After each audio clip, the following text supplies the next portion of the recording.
Now for more, it's a pleasure to welcome to studio Dan Perry, international affairs analyst, author of the newsletter Ask Questions Later, and the former Europe and Middle East editor at the Associated Press, and our senior Middle East correspondent, Ariel Osaran. Gentlemen, thank you so much. There's much on the go, much to discuss. Dan, what do you make of that message from Donald Trump leaving the G7 in Canada to warn people in Tehran to evacuate immediately, as Ariel is outlining, much activity as we speak there? Why is the US president making that call? He's clearly trying to pressure the regime. I suspect Donald Trump knows that the 8 or 9 million people of Tehran cannot just evacuate. That would be not plausible. But it's part and parcel of what seems to be a coordinated effort between Israel and the Americans to put maximal pressure on the regime. And that is why they're not just attacking the specific nuclear sites, but also symbolic assets like the TV station, and also taking out the leadership of the military and the Revolutionary Guard. This is all aimed at either pressuring the regime to surrender or humiliating and weakening it enough to inspire some sort of uprising in Iran. I think at the end of the day, that is the not very well hidden, unspoken ultimate goal. And we have here a classic case where public diplomacy diverges from reality, because the entire world, more or less, is united in a desire to see the people of Iran freed of the Islamic Republic, which is a mafiatic and fanatical jihadist cult that hijacked a major civilization 46 years ago.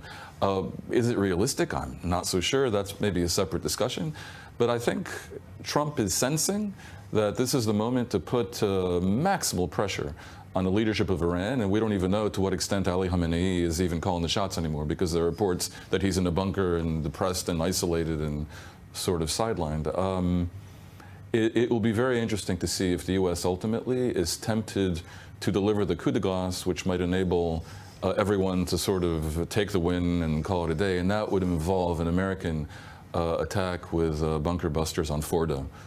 Some version of an exit plan that has a plausible narrative needs to be created, and that is one of them, albeit a very risky scenario. It would seem from afar that the IDF has cleared the track, so to speak, made a path so exactly that could happen. So the US could get involved now, target Fordo, take the win, so to speak, as well. You mentioned potential coordination. Your sense of what has been happening behind the scenes all this time between the US and between Israel to get to this moment? There's the official narrative that Israel acted and the U.S. is not involved, and they'll maybe help defend Israel from a counterattack, but this is between Israel and the U.S., Israel and Iran. I never bought that for a second. Israel's Air Force, which clearly is enjoying at present a stellar, unprecedented almost success that reminds me of 1967, can't continue for long without U.S. spare parts. Israel depends on the U.S. for diplomatic protection at the UN, without which probably be under economic sanctions by now because of the Gaza war. Israel depends on the U.S. for protection from its oppressors at the International Criminal Court in The Hague.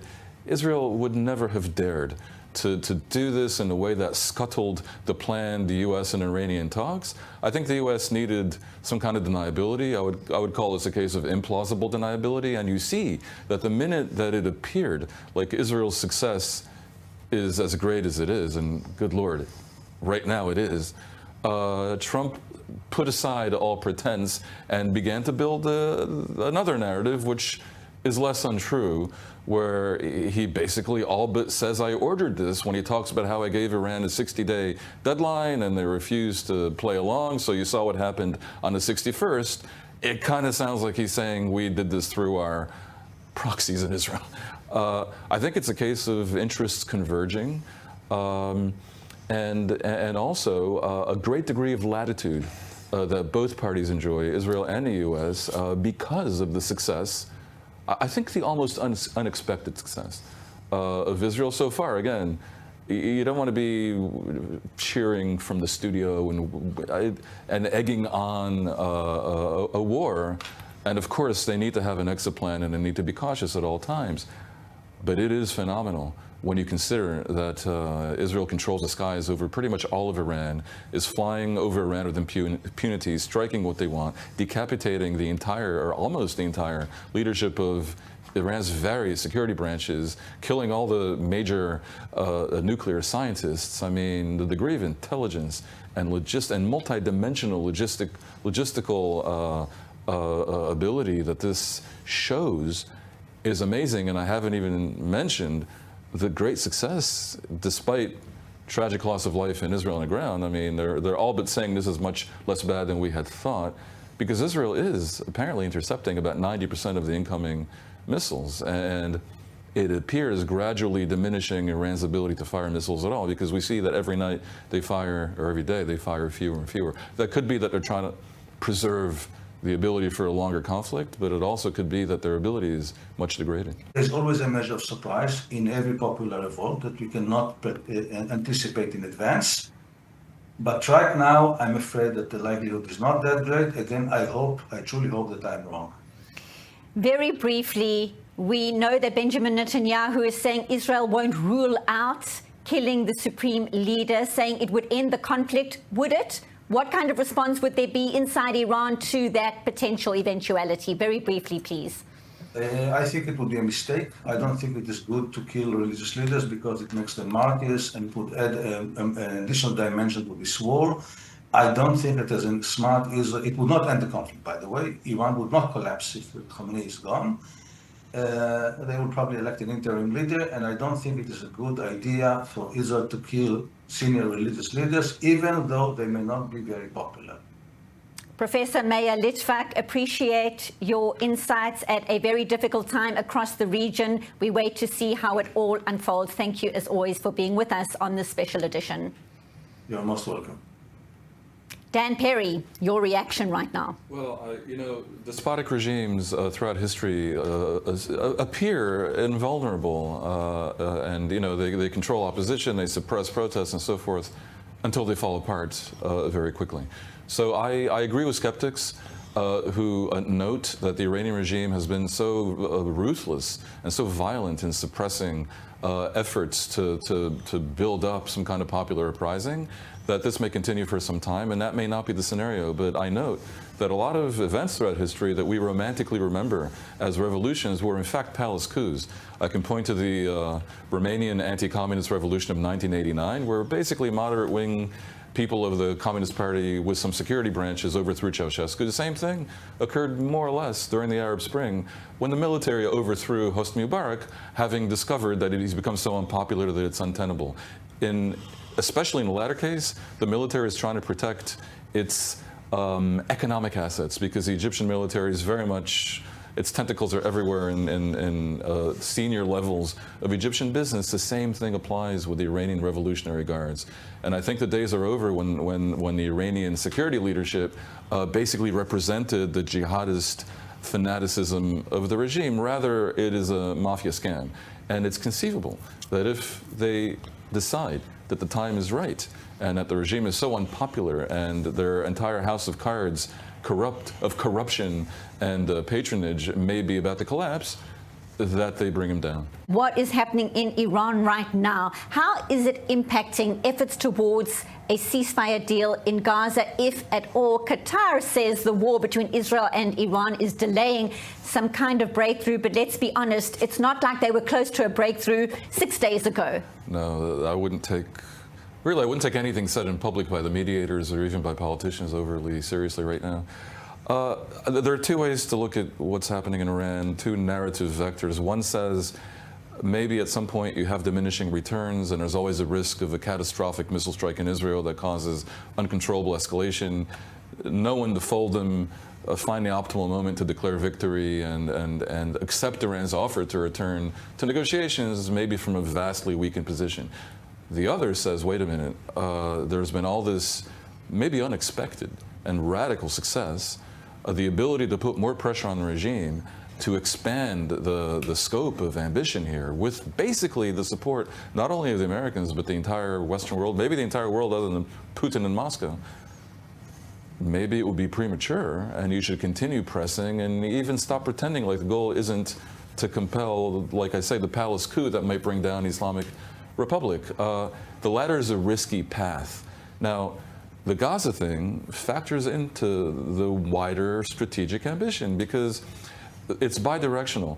Israel has latitude in Iran, partly because it took out Hezbollah in Lebanon and weakened Iran's other proxies. Now it works the other way. If Iran is soundly defeated, maybe that creates a way to climb down for all sides, not just Hamas, but also Israel, in Gaza. With their patrons in Iran roundly defeated, humiliated, and maybe even tossed out of power, conceivably that changes the equation and Hamas becomes much more flexible because there is, if Israel allowed it to be, a plausible day after plan in Gaza where already Mahmoud Abbas is calling for Hamas to leave Gaza, not just hand over the hostages like he did a month ago. In recent hours, he called on Hamas to leave Gaza. I could see a victory in Iran enabling the government here in Israel to completely change its approach to the Gaza war as well, with the Hamas totally isolated and the Arab world sensing victory over its own unspoken rival in Iran, putting maximal pressure on Hamas. There is a plausible strategic realignment that stems from the fact that what Israelis tend to call the head of the snake in Tehran might be decapitated. I don't want to rush ahead too much. And I also have been advocating for knowing when to end this war and return to a negotiation in which the Iranians are in a position of essentially such weakness that you can issue an ultimatum for a surrender. But on the other hand, there's so many variables and everything is interconnected that if one wishes to be optimistic, one can see how victory in Iran brings peace in Gaza as well. CNN is reporting, Dan, that American intelligence contradicts Israeli claims that Iran was close to a nuclear weapon. Israel says Iran was racing towards a bomb. Apparently, U.S. intelligence says it was years away. Again, this is according to CNN. But what does that tell you about the intelligence differences behind the scenes?